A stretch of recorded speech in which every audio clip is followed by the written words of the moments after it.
बिस्मिल्लाहिर्रहमानिर्रहीम बिस्मिल्लाहिर्रहमानिर्रहीम।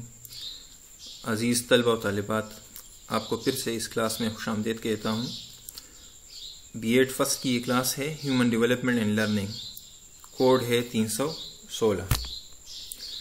आज के यूनिट में हम साइकोलॉजी की meaning, nature, branches of psychology and methods of education psychology इसके बारे में पढ़ेंगे। सबसे पहले आ जाते हैं साइकोलॉजी पे। साइकोलॉजी का जो वर्ड है वो ग्रीक से डिराइव्ड है, दो अल्फाज से बना है, एक है साइको, दूसरा है लोगोस। जिस तरह हम बायोलॉजी कहते थे बायो और लोगोस, इस तरह साइको और लोगोस है। तो साइको का मतलब है सोल और लोगोस का मतलब है साइंस। तो वैसे ही इस लफ्जों से जो इसका नाम है साइकोलॉजी, इससे इसका मतलब बनता है इल्म रूह का इल्म। अब इसकी हिस्ट्री पे जाते हैं तो सबसे पहले इसको स्टडी ऑफ सोल कहा गया स्टार्ट में, और सब इसमें मुत्तफिक थे। लेकिन फिर उसमें मसला ये बना कि चूंकि ये एक साइंस है और साइंस की इस्तिलाह में किसी चीज़ को, यानी रूह जो है वो गैर मरई चीज़ है, वो नज़र नहीं आती, उसकी शक्ल नहीं है, उसका जिस्म नहीं है, उसका वज़न नहीं है। इस बुनियाद पे इस रूह को साइंटिफिकली वो एक्सेप्ट नहीं करते, तो इस वजह से इसके नाम पे एतराज़ बना और उन्होंने कहा कि नहीं, ये नाम सही नहीं है। दूसरे स्टेज पे इन्होंने नाम रखा स्टडी ऑफ माइंड। अब माइंड और ब्रेन में फ़र्क है। ब्रेन तो वही चीज़ है जो कि एक आपके दिमाग में, जो आपका दिमाग है आपकी खोपड़ी में पड़ा हुआ है, इसको हम ब्रेन कहते हैं, जो कि एक सॉलिड तो नहीं है लेकिन बाहर कैफ एक चीज़ है, उसका वज़न भी है और वो जगह भी घेरती है। अब माइंड जो है वो मुख्तलिफ है। माइंड का मतलब हम ये कहेंगे, जिस तरह आप किसी बंदे के साथ बात करते हो और उसमें कोई बात आ जाती तो आप उसको कहते हैं यार माइंड नहीं करना, या आप किसी को कहते हैं उसने माइंड तो नहीं किया मेरी बात को। तो माइंड वो रवैया है एक किस्म का, तो इसमें फ़र्क है। तो फिर वो माइंड को डिफ़ाइन करना, उसको शक्ल देना, ये भी नामुमकिन था। उस पर इत्तेफाक नहीं हुआ और विलियम जेम्स जो है 1890 में वो कहता है कि ये स्टडी ऑफ कॉन्शियसनेस है, शऊर, जो कि आपका शऊर है, ये उसकी स्टडी है। बहर कैफ उस पर भी काम नहीं चलता। आगे जाके चौथे और फाइनल स्टेज में पहुंचते हैं और कहते हैं स्टडी ऑफ टोटल बिहेवियर, जिसमें कॉन्शियसनेस भी है और अनकॉन्शियसनेस भी है। लेकिन मेन चीज़ क्या है? बिहेवियर। तो अब फिलहाल जो आजकल जो इसकी डिफिनीशन चल रही है वो साइकोलॉजी को हम क्या कहते हैं? Study of behaviour. और फिर ये डिपेंड करता है साइकोलॉजी पे कि जिस फील्ड की साइकोलॉजी होगी उसी फील्ड का बिहेवियर हम स्टडी करेंगे। वो आगे हम कुछ नाम पढ़ेंगे जो ब्रांचेज हैं, तो उसमें पता चलेगा फिर किस साइकोलॉजी कितनी ब्रांचेज हैं। बहुत सारी हैं, वो कुछ ना कुछ पढ़ लेंगे। Today, psychology is scientific method of collecting data about individual and groups to analyze and predict their behavior, उनके behavior को। अच्छा, अब आते हैं यहाँ पे साइकोलॉजी की मीनिंग के बारे में। तो देखें, ये एक साइंटिफिक स्टडी है माइंड और बिहेवियर का, लेकिन इसमें एक बात ये है कि ये एक कम्प्लेक्स डिसिप्लिन है। यानी ये एक साइकोलॉजी इतनी आसान चीज़ नहीं है जितनी हम उसे दो लफ्ज़ों में कह देते हैं, बल्कि इसमें बहुत बड़ी दुनिया बसी हुई है। इसी वजह से इसको फिर हम छोटे छोटे सब ग्रुप्स में या सब फील्ड्स में डिवाइड करते हैं। उसमें ह्यूमन डेवलपमेंट का है, स्पोर्ट्स है, हेल्थ है, क्लिनिकल है, सोशल बिहेवियर है, कॉग्निटिव प्रोसेसेस हैं, ये तमाम के तमाम सब फील्ड्स हैं, इसके अलावा भी हैं। अच्छा, एजुकेशन साइकोलॉजी जो है वो फिर दो अल्फाज से बनी है, एक है एजुकेशनल, दूसरा है साइकोलॉजी। यानी एजुकेशन और साइकोलॉजी को मिला के हमारे पास बनता है एजुकेशन साइकोलॉजी। अब ये वो इल्म होगा बिहेवियर का जिसका ताल्लुक एजुकेशन से होगा। अब एजुकेशन का एरिया जो है वो स्कूल भी हो सकता है, वो टीचर भी हो सकता है, वो स्टूडेंट भी हो सकता है, वो टीचिंग लर्निंग प्रोसेस भी हो सकता है, वो एग्जामिनेशन भी हो सकता है। जो भी चीज़ एजुकेशन से रिलेवेंट है वो एजुकेशनल साइकोलॉजी के ज़रिए उस पर काम किया जा सकता है। वाइल जनरल साइकोलॉजी जो है वो प्योर साइंस है, वो जनरल साइकोलॉजी अलग चीज़ है। एजुकेशन साइकोलॉजी क्या है? Application in the field of education. Psychology का एप्लीकेशन आप करते हो कहाँ पे? फील्ड ऑफ एजुकेशन में। किस मकसद के लिए? ताकि किसी बंदे को आप सोशलाइज बनाओ, उसके बिहेवियर को मॉडिफिकेशन में लेके आओ, उसकी मॉडिफिकेशन करो, मॉडिफाइंग करो, मॉडिफिकेशन करना, उसको मॉडिफाई करना। तो इससे ये आता है अब कि एजुकेशन साइकोलॉजी क्या है? साइकोलॉजी का इल्म इस्तेमाल करना, उसके ज़रिए एजुकेशन में जो लोग हैं उनके बिहेवियर में चेंज लेके आना।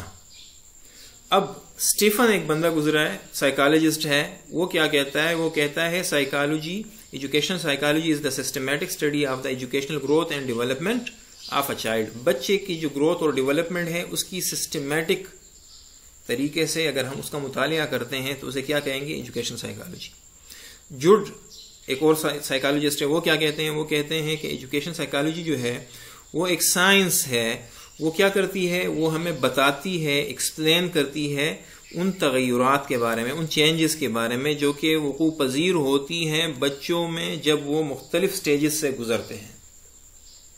स्टेजेस हम पढ़ेंगे आने वाली क्लासों में।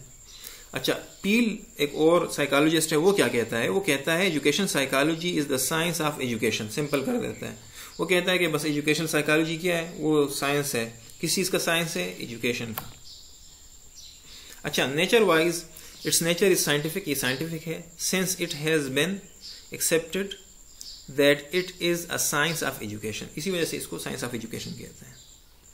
अच्छा, relationship between education and educational psychology also throws light on it's nature. देखें, जो रिलेशन एजुकेशन का और एजुकेशन साइकोलॉजी का है उसके जरिए भी हमें पता चलता है। हम इसको इस अंदाज में इसका समरी निकाल सकते हैं कि ये जो क्या नाम है साइकोलॉजी, एजुकेशन साइकोलॉजी है, क्या है? By applying the principles and techniques of psychology, it tries to study the behavior and experiences of the people. अब क्या करते हैं? समरी क्या है? वो इस तमाम बातों का खुलासा हमारे पास ये है कि उसूलों के, टेक्निक्स का साइकोलॉजी इम्प्लीमेंटेशन करता है। कहाँ पे? स्टूडेंट्स पे, उनके एक्सपीरियंसेस पे, और उनको उससे अखज़ क्या करता है? उसके बिहेवियर को स्टडी करता है कि उसके तजुर्बात क्या हैं, उसका बिहेवियर क्या है। लेकिन वो प्रिंसिपल्स साइकोलॉजी वाले, टेक्निक्स साइकोलॉजी वाले यूज़ करके ये करते हैं। Education psychology limits its study to the behaviour of the peoples learner in relation to education environment. अब इसमें क्या होता है? अब ये जो लर्नर है सिर्फ और सिर्फ उसके बिहेवियर को स्टडी करता है। ये एक और तारीफ है।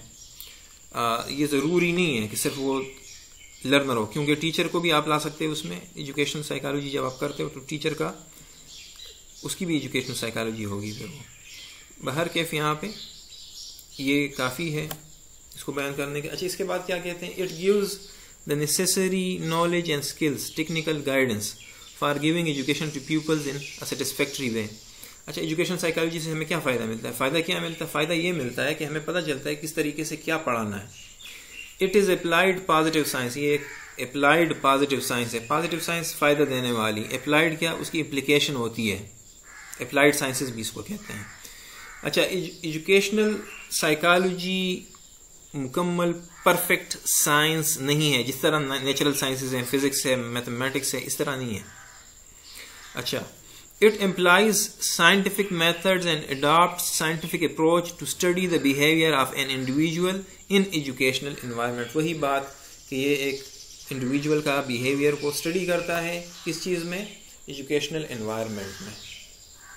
अच्छा, ये एजुकेशन साइकोलॉजी जो है ये अप्लाइड साइकोलॉजी है, और इस अप्लाइड साइकोलॉजी में हम उसूल, टेक्निक्स वो इम्प्लीमेंट करते हैं, यूटिलाइज करते हैं किस चीज़ के लिए? किसी मसले को हल करने के लिए जो कि किसी उस्ताद को दरपेश हो। कहाँ पे? जब वो बच्चों के साथ शामिल होता है उनकी टीचिंग लर्निंग प्रोसेस में। जब बच्चे डिफाइंड ऑब्जेक्टिव हासिल नहीं कर पाते तो फिर हम साइकोलॉजी के उसूल, टेक्निक्स को यूटिलाइज करते हैं किस चीज़ के लिए? कि वो सीख जाए वो ऑब्जेक्टिव, उससे हम हासिल कर सकें। तो असल में इसमें क्या होता है? वो प्रॉब्लम मालूम करना होता है और प्रॉब्लम का सलूशन निकालना होता है। ये बिल्कुल रिसर्च की तरह हो जाता है यहाँ पे। More specifically, we can say educational psychology is concerned with an understanding of what? किन चीज़ों को? बच्चे को समझना, उसकी डेवलपमेंट को, उसकी ज़रूरियात को, उसकी सलाहियतों को. द लर्निंग सिचुएशन, जो माहौल है लर्निंग का, उसको समझना, उसमें क्या होता है, क्या उसके इफेक्ट्स हैं, उसमें असरअंदाज होने वाली चीज़ें कौन सी हैं, उसको समझना. द लर्निंग प्रोसेस को समझना, उसके नेचर को समझना, उसमें इफेक्टिव कब होगा ये समझना. और उसका जो central theme of education psychology है वो यही बनता है एट द एंड के साइकोलॉजी ऑफ लर्निंग को हम कह सकते हैं. साइकोलॉजी ऑफ लर्निंग क्या है? एजुकेशन साइकोलॉजी है. अच्छा, ब्रांचेस हैं साइकोलॉजी के बहुत. एक बेसिक ब्रांच है और अप्लाइड ब्रांचेस हैं. बेसिक ब्रांचेस वो होती हैं जहाँ पे थ्योरीज वगैरह बनती हैं. अप्लाइड वो होती हैं जो कि इम्प्लीमेंट हो सकती हैं, जिसे आप यूटिलाइज करते हो. अच्छा, इसमें कुछ है जनरल साइकोलॉजी, एबनॉर्मल साइकोलॉजी है, डेवलपमेंटल साइकोलॉजी है, एक्सपेरिमेंटल साइकोलॉजी है और सोशल साइकोलॉजी है. अप्लाइड साइकोलॉजी कौन सी है? एजुकेशनल साइकोलॉजी है, आ गई क्लिनिकल साइकोलॉजी, इंडस्ट्रियल साइकोलॉजी, फॉर्जेनिक और हेल्थ साइकोलॉजी, पर्सनालिटी साइकोलॉजी. ये तमाम की तमाम साइकोलॉजी की ब्रांच. ये सिर्फ नहीं है, इसके अलावा भी बहुत हैं. अगर सारी लिखी जाए तो उस पर पूरी क्लास बनती है. अब ये क्लिनिकल साइकोलॉजी की थोड़ी सी डिफिनीशन दे दी गई है. ये क्या होती है? बायो साइकोलॉजी क्या होती है? एजुकेशन साइकोलॉजी तो वही है. Education psychology is the scientific study of human behaviour in an educational setting and as such it deals with issues such as learning disorders, adolescence behaviors and so on. These studies focus primarily on the different developmental stages of children. देखें, हमारे लिए सबसे ज़्यादा ज़रूरी क्या है? And teen ager, ये जो एजुकेशन साइकोलॉजी को समझना है. बाकी साइकोलॉजीज आप पढ़ सकते हैं. क्लिनिकल साइकोलॉजी का क्या ताल्लुक होगा? ज़ाहिरी बात है क्लिनिक से, वहाँ पे इलाज वगैरह से होता है. बायो साइकोलॉजी का क्या होता है? वो ब्रेन और न्यूरो ट्रांसमीटर्स का ताल्लुक और फीलिंग्स वगैरह उससे है. इसी तरह बाकी कॉग्निटिव है, उसका दिमाग के साथ ताल्लुक है, सोचों के साथ है. फॉर्जेनिक का जराइम के साथ है. और सोशल साइकोलॉजी सोसाइटी में रहने के साथ है. इंडस्ट्रियल साइकोलॉजी में आप देखते हैं कि वर्क प्लेस में जो प्रॉब्लम्स वगैरह होती हैं उसके साथ है. हेल्थ साइकोलॉजी में आपकी बीमारी वगैरह, उसमें जो आपका साइकोलॉजिकल सिचुएशन बन जाता है उसके बारे में. एक्सपेरिमेंटल साइकोलॉजी में हम एक्सपेरिमेंट्स करते हैं, चीज़ें मालूम करते हैं. ये एक्सपेरिमेंट्स जो होती हैं जानवरों पे होती हैं या इंसानों पे होती हैं. अच्छा, डेवलपमेंटल साइकोलॉजी है कि ये वक्त के साथ साथ कैसे ये इंसान ने तरक्की की. ये साइकोलॉजी की ब्रांचेस हैं. अच्छा, अब आते हैं हम मेथड्स, वो मेथड्स जिसके ज़रिए हम डेटा कलेक्ट करते हैं. किस चीज़ में? साइकोलॉजी में, या हम समझते हैं उसको. अच्छा, सबसे पहले हमारे पास आता है ऑब्जर्वेशन मेथड, मुशाहिदाती तरीका है. इसमें क्या करते हैं? हम देखते हैं नेचुरल सेटिंग्स में किसी बंदे को, उसका मुशाहिदा करते हैं. इसमें सिर्फ ये होता है कि उसका ज़ाहिरी बिहेवियर हमारे सामने आ जाता है एप्रोप्रिएट सिचुएशन के मुताबिक. इसकी मेजरमेंट इंस्ट्रूमेंट के ज़रिए नहीं होती, ये राय पे मबनी होता है. इसकी किस्में जो है पार्टिसिपेंट ऑब्जर्वेशन है, नॉन पार्टिसिपेंट ऑब्जर्वेशन है, स्ट्रक्चर्ड ऑब्जर्वेशन है, अनस्ट्रक्चर्ड ऑब्जर्वेशन है. पार्टिसिपेंट ऑब्जर्वेशन में आप खुद उस ग्रुप के मेंबर होते हो जिसकी आप ऑब्जर्वेशन करते हो. नॉन पार्टिसिपेंट में आप उसके मेंबर नहीं होते, बाहर से ऑब्जर्वेशन करते हो. स्ट्रक्चर्ड में तमाम चीज़ें पहले से तयशुदा होती हैं कि ऑब्जर्वेशन किस तरह करनी है, क्या क्या करनी है, कहाँ कहाँ करनी है. अनस्ट्रक्चर्ड में वो तमाम तयशुदा नहीं होती. अच्छा, इसकी मेरिट्स क्या हैं? यानी इसकी प्रोज ये हैं, इसके फ़ायदे ये, या हम कहेंगे इसके फ़वाइद क्या हैं, मेरिट्स क्या हैं, इसकी अच्छाइयाँ क्या हैं. सिंपल से तो जो चिल्ड्रन ऑफ ऑल एजेस के लिए हो सकता है, इसके लिए कोई ख़ास टूल की ज़रूरत नहीं होती है. हर जगह पे ये आप यूज़ कर सकते हो. इंडिविजुअली भी आप इम्प्लीमेंट कर सकते हो और ग्रुप को की ऑब्जर्वेशन भी कर सकते हैं. एक बंदे की ऑब्जर्वेशन भी हो सकती है और ग्रुप की भी हो सकती है. डीमेरिट्स क्या है? और डीमेरिट्स ये है कि इसमें आपकी पर्सनल राय, जो बायसनेस है, वो बहुत ज़्यादा ऑब्जर्वर का असरअंदाज होता है. किसी बंदे को कोई बंदा उसको पसंद ना हो, फॉर एग्जांपल उसके बारे में उसकी अपनी जहनी राय अच्छी ना हो, तो उसके बारे में उसकी ऑब्जर्वेशन फिर से ही नहीं आती. अच्छा, records not written with 100% accuracy. ये इसका जो रिकॉर्ड होता है वो 100% एक्यूरेट नहीं होता. अच्छा, रिवील्स ओवर्ट बिहेवियर ओनली. ये सिर्फ आपको ज़ाहिरी रख रखाव उसका बिहेवियर बताती है. ये हो गया ऑब्जर्वेशन मेथड. नेक्स्ट वन है एक्सपेरिमेंटल मेथड. ये जो है ये साइंटिफिक मेथड है. ये बहुत ज़्यादा ऑब्जेक्टिविटी पर है, इसमें बायसनेस नहीं होता है. ये काज एंड इफेक्ट पर डिपेंड करता है, उसके रिलेशन को मालूम करता है. एक्सपेरिमेंट कंडक्ट होते हैं कहाँ पे किए जाते हैं? लेबॉर्ट्रीज में भी हो सकते हैं। एक्सपेरिमेंटल जो मेथड यूज़ होता है वो लेबॉर्ट्री के अंदर भी होता है, जानवरों वगैरह पे वो करते हैं, चूहों पे करते हैं, कौओं पे करते हैं, और भी जानवरों पे किए जाते हैं। क्लासरूम में बच्चों पे किया जा सकता है और फील्ड में भी किया जा सकता है। इसकी मेरिट्स क्या है? ये एक है कि ये सिस्टमेटिक है, ऑब्जेक्टिविटी इसकी बहुत ज़बरदस्त है, इससे जो डेटा मिलेगा आपको उसी होगा और वो डेटा रिलायबल होगा, आप उस पर बहुत ज़्यादा इत्मीनान के साथ यकीन कर सकते हो, एतमाद कर सकते हो। अच्छा, फाइंडिंग्स जो उसकी आती हैं वो बिल्कुल ओपन होती हैं तमाम लोगों के लिए, वो उसकी एग्जामिनेशन भी कर सकते हैं, उसका जायज़ा भी ले सकते हैं, मुआयना भी कर सकते हैं, उसकी वेरिफिकेशन दोबारा भी करवा सकते हैं। अच्छा, इसमें क्रिटिकल एग्जामिनेशन होती है, यानी वो उसको गलत भी साबित कर सकता है, सही अगर डेटा के मुताबिक। अच्छा, इसमें allows maximum control over the phenomena under investigation. अब जो जिस फिनोमेना को आपने स्टडी करना है उस पर आपका कंट्रोल ज़रा ज़्यादा होता है एक्सपेरिमेंटल मेथड में। डीमेरिट्स क्या है? टाइम बहुत ज़्यादा लेता है, पैसे इस पर बहुत खर्च होते हैं। ठीक है, 2 बड़े डीमेरिट्स हो गए। Extremely difficult to control all other causative factors except the one under study.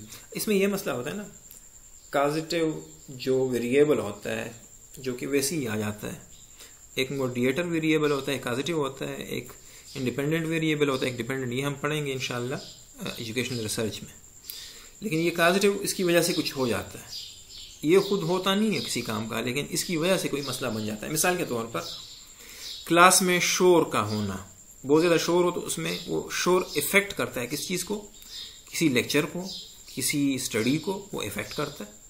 अब उसका तो कोई काम नहीं है, शोर का तो उससे रिलेवेंट नहीं है, लेकिन तमाम की तमाम चीज़ें इस तरह हम वो उनको कंट्रोल नहीं कर सकते। मौसम को कंट्रोल नहीं कर सकते, थकावट को कंट्रोल नहीं कर सकते, बहुत सारी चीज़ें वेरिएबल्स हैं जिसको हम कंट्रोल नहीं करते। इसकी वजह से वो क्या हो जाता है, फिर उसके रिजल्ट पे असरअंदाज हो जाता है। अब वो जो कंट्रोल करते हैं ना हम नेचुरल साइंसेज में, तो A to Z सब कुछ कंट्रोल हो जाता है, इसी वजह से उसका रिजल्ट हमेशा वही आता है, दूसरा नहीं आता। यानी 2 हाइड्रोजन और 1 ऑक्सीजन मिल जाए तो पानी ही बनता है, कुछ और नहीं बनता, क्योंकि वो सब कुछ कंट्रोल होता है। अच्छा, एक इंटरव्यू मेथड है इसमें। इंटरव्यू मेथड में क्या होता है? ये सिंपल, जिस तरह हम इंटरव्यू लेते हैं, जिस तरह ये न्यूज़ कास्टर इंटरव्यू लेते हैं या न्यू एंकर्स इंटरव्यू लेते हैं, फेस टू फेस बैठते हैं और बातें करते हैं, क्वेश्चन आंसर होता है इस पर। अच्छा, इसकी स्टेप्स क्या है? एक प्रिपरेशन है, इंटरव्यू के लिए तैयारी करनी है, इंटरव्यू लेना है और उसको ख़त्म करना है। अच्छा, इंटरव्यू के भी किस्में हैं, एक है स्ट्रक्चर्ड इंटरव्यू, अनस्ट्रक्चर्ड इंटरव्यू और मिक्स्ड इंटरव्यू। स्ट्रक्चर्ड इंटरव्यू वो होता है जिसमें आप पहले से डिसाइड करते हो कि मैंने ये क्वेश्चंस करने हैं। अनस्ट्रक्चर्ड इंटरव्यू वो होता है जिसमें ये डिसाइड नहीं होता कि कौन से क्वेश्चन आपने करने हैं, वो ऑन द स्पॉट आपने क्वेश्चन करने होते हैं। और तीसरी किस्म जो है वो मिक्स्ड इंटरव्यू है। मिक्स्ड इंटरव्यू क्या है? मिक्स्ड इंटरव्यू ये है कि इसमें कुछ क्वेश्चंस पहले से तैयार हैं, कुछ तैयार नहीं है, यानी दोनों, कुछ आप ऑन द स्पॉट करते हो और कुछ पहले से बने हुए हैं। अब इसके मेरिट्स क्या हैं? अच्छा, ये इनेबल करता है टीचर को टैकल करने के लिए किस चीज़ का, रोज़मर्रा ज़िंदगी में जो क्लासरूम में प्रॉब्लम आती है उसमें आप क्वेश्चन आंसर कर सकते हो इसमें। ठीक है, सुपीरियर डेटा कलेक्टिंग डिवाइस है ये, आपके पास बड़ा ज़बरदस्त डेटा आ जाता है। क्रिएट्स फ्रेंडली एनवायरनमेंट, इसका बड़ा ज़बरदस्त होता है, यानी आप फेस टू फेस बैठते हो। अच्छा, इसकी डिमेरिट्स क्या है? ये एक सब्जेक्टिविटी इसमें है, ये मसला है इसमें। जो इंटरव्यूअर है उसकी राय जो है असरअंदाज हो सकती है, आर्टिफिशियल है, यानी वो बिहेवियर आपको आर्टिफिशियल भी दिखा सकता है। इंटरप्रिटेशन इसमें क्या होता है? डिफिकल्ट हो जाता है, इसकी इंटरप्रिटेशन डिफिकल्ट होती है। अच्छा, एक और किस्म है जिसको हम कहते हैं इंट्रोस्पेक्शन, खुद एहतिसाबी या अपने आप को ऑब्जर्व करना। ये एक बेहतरीन है, लेकिन इसमें मसला ये है कि ये मैच्योर लोगों के लिए बेहतरीन, जो लोग बड़े होते हैं एज वाइज, यानी वो अपना अच्छा बुरा समझते हैं, सेंसिबल होते हैं, वो लोग इसकी ऑब्जर्वेशन कर सकते हैं। इसी वजह से इस्लाम में भी जो मुहासबा कहा गया ना, तो वो भी बालिग लोगों के लिए, ना बालिग के लिए तो नहीं है, क्योंकि ना बालिग जो बच्चे होते हैं उनको तो समझ नहीं होती। अब बालिग जो हो जाते हैं बंदे, उनकी समझ बूझ पूरी हो जाती है। तो मुहासबा यही इंट्रोस्पेक्शन है कि आपने देखना है, अपने अंदर झांकना है कि क्या है क्या नहीं है। Looking with in yourself, observe, analyse and report his own feeling, अपनी ख्यालात एहसासात को बयान करते हो। ये इंट्रोस्पेक्शन जब आप करते हो तो आपको अपनी ईमान का भी पता चलता है इसमें, अगर आप उस लेवल पे करते हो इंट्रोस्पेक्शन साइकोलॉजी में। अच्छा, इसकी मेरिट्स ये है कि इकनॉमिकल है, खर्चा नहीं आता इसके ऊपर, हर जगह पे हो सकता है, कोई लेबॉर्ट्री की ज़रूरत नहीं है, किसी भी वक्त आप कर सकते हो। डीमेरिट्स क्या है कि ये हाईली सब्जेक्टिव है। सब्जेक्टिव का मतलब आपकी राय इस पर असरअंदाज हो सकती है, हक़ाइक़ इसमें छुपाए जा सकते हैं। एबनॉर्मल बंदा जो है वो कभी भी इंट्रोस्पेक्टेड अपनी नहीं कर सकता। तो ये इसके 4 मेथड्स ऑफ एजुकेशन साइकोलॉजी हुए। उम्मीद है आज की क्लास में आपको कुछ ना कुछ लर्निंग हो गई होगी। साथ में आप अपनी बुक्स लाजमी देखें, उसको स्टडी करें। उसमें बहुत सारी बातें ऐसी हैं जो कि हमारे लिए इस 20, 25, 30 मिनट की क्लास में करना नामुमकिन होता है। वीडियो क्लासेस में सबसे बड़ा मसला यही है कि इसका ज़्यादा इन्हिसार स्टूडेंट पे होता है। वैसे भी स्टूडेंट पे होता है, लेकिन इसमें स्टूडेंट ने ज़रा ज़्यादा काम करना होता है।